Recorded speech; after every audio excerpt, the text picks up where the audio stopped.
शरीरावर नेतागिरी छाप कपडे चढले की जणू या लोकांना आपण कुणीतरी स्पेशल असल्यासारखं वाटतं आणि असाच एक प्रकार घडला कराडमध्ये।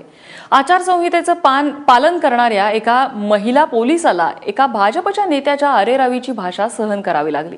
नेमकं काय घडलं या ठिकाणी तुम्हीच पहा।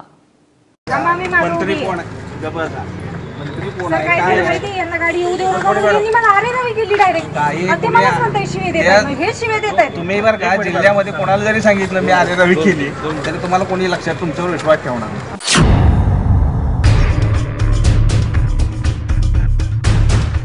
कराडमधल्या एका मतदान केंद्रावर राज्य सहकार परिषदेचे अध्यक्ष शेखर चरेगावकर पोहोचले। गाडी थेट मतदान केंद्रात घातली। महिला पोलिसांनी आक्षेप घेतला आणि चरेगावकर भडकले। मला हे लक्षात ठेवा गाडी स्वतःला जास्त शाणे समजू नका तुम्ही। मी तुम्हाला तर तेच सांगतोय माझ्या गाडीला मंत्रालयामध्ये जायचा माझ्या गाडीला पास आहे जरा समजावून घ्या हेच सांगतो तुम्हाला। तुम्ही बोलूच नका मुळामध्ये। इतकंच नाही तर साहेबांनी थेट निलंबित करण्याची ही धमकी दिली।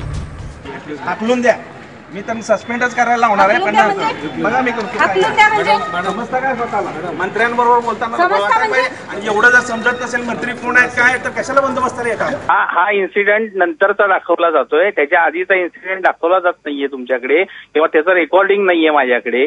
परंतु तिनं जी शिवी दिलेली आहे तिथे तिनं जो शब्द वापरला तुम्ही आता तुमच्याशी फोनवरही उच्चारू शकत नाही असा शब्द वापरल्यामुळे हा प्रयोग झालेला आहे।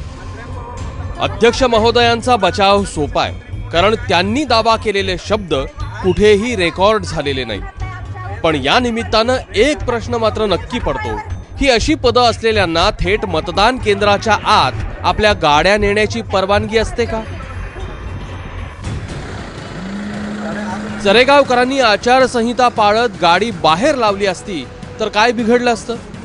त्या महिला पोलिसांनी निवडणुकीची आचारसंहिता पाळणं हा गुन्हा आहे का?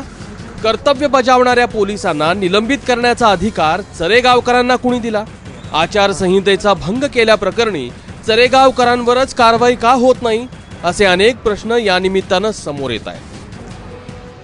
सरकारी कर्मचारी आपली कामगिरी बजावत असताना सरकारच्या उच्च पदस्थ व्यक्तींनी त्यांना अशी दहशत निर्माण करणं मला नोकरीवर काढून टाकणं हा निवडणूक प्रभावित करण्याचा एक भाग आहे। त्याबद्दल निवडणूक आयोगानं सक्त कारवाई केली पाहिजे। माझी मागणी आहे की ज्या प्रभागामध्ये ही घटना घडलेली आहे त्या प्रभागातला मतदान ताबडतोब थांबवून त्या ठिकाणी पुन्हा मतदान करण्याची प्रक्रिया सुरू केली पाहिजे। आम्ही ड्रेस घातलाय आमच्यावर पोलिसांची वर्दी आहे खरंच त्या महिला पोलिसांनी शिवीगाळ केली का याचीही चौकशी करा।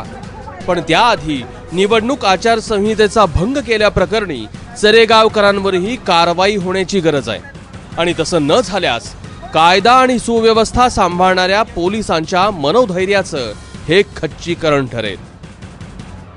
राहुल तपासे, एबीपी माझा, कराड।